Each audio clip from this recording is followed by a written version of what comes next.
श्री परमात्मने नमः। हम अपनी आँखों से सूर्य, चंद्रमा और तारों को न केवल स्वयं देखते हैं बल्कि दूसरों को भी दिखा सकते हैं। लेकिन जो व्यक्ति स्वयं सूर्य, चंद्र और तारों को नहीं देख सकते वह दूसरों को भी नहीं दिखा सकते। चंद्रमा पर जाने के लिए भी कुछ विशेष तैयारियां करनी होती हैं। जिस प्रकार हम बाहरी आकाश को देखते हैं और उसमें आवागमन करते हैं, ठीक वैसा ही एक विस्तृत आकाश हम सभी के भीतर सदैव उपलब्ध है, जिसमें हम थोड़ी सी तैयारियां करके भ्रमण कर सकते हैं। सबसे पहले यह बात अच्छी प्रकार से समझ लें कि हमारा यह भौतिक शरीर, जिसे हम तराजू से तौल सकते हैं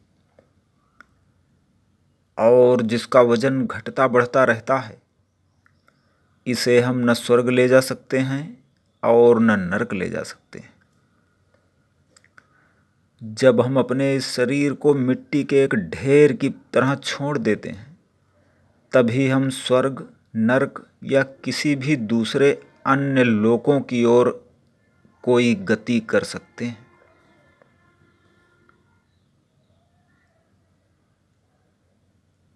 एक न एक दिन हम सभी को अपना यह शरीर सदैव के लिए छोड़ना ही पड़ता है।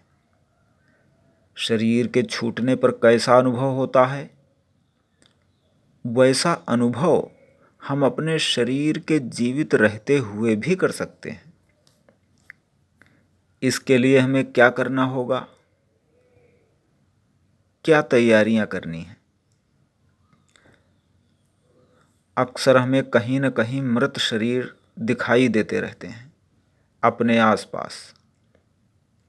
अगर उन्हें ध्यान से देखें तो स्थिर, अविचल और उनमें श्वास प्रश्वास अर्थात प्राणों का आवागमन बंद हो जाता है, जबकि हमारे जीवित शरीरों में निरंतर श्वास प्रश्वास अर्थात प्राणों का आवागमन निरंतर होता रहता है।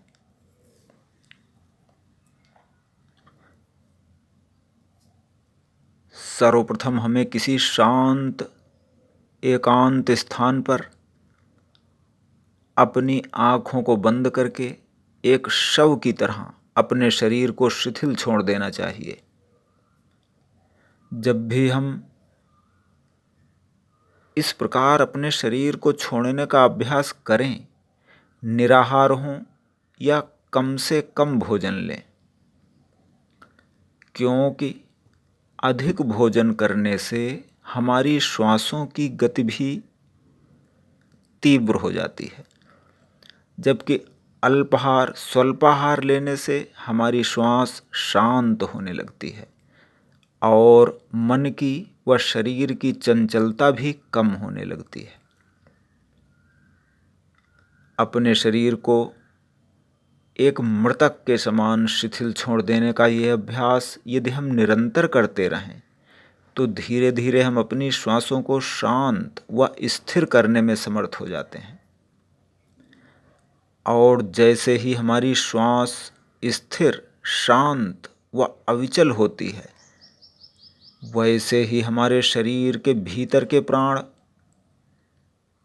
और अनंत प्राणों का जो समुद्र है, उनमें एक रूपता का अनुभव होने लगता है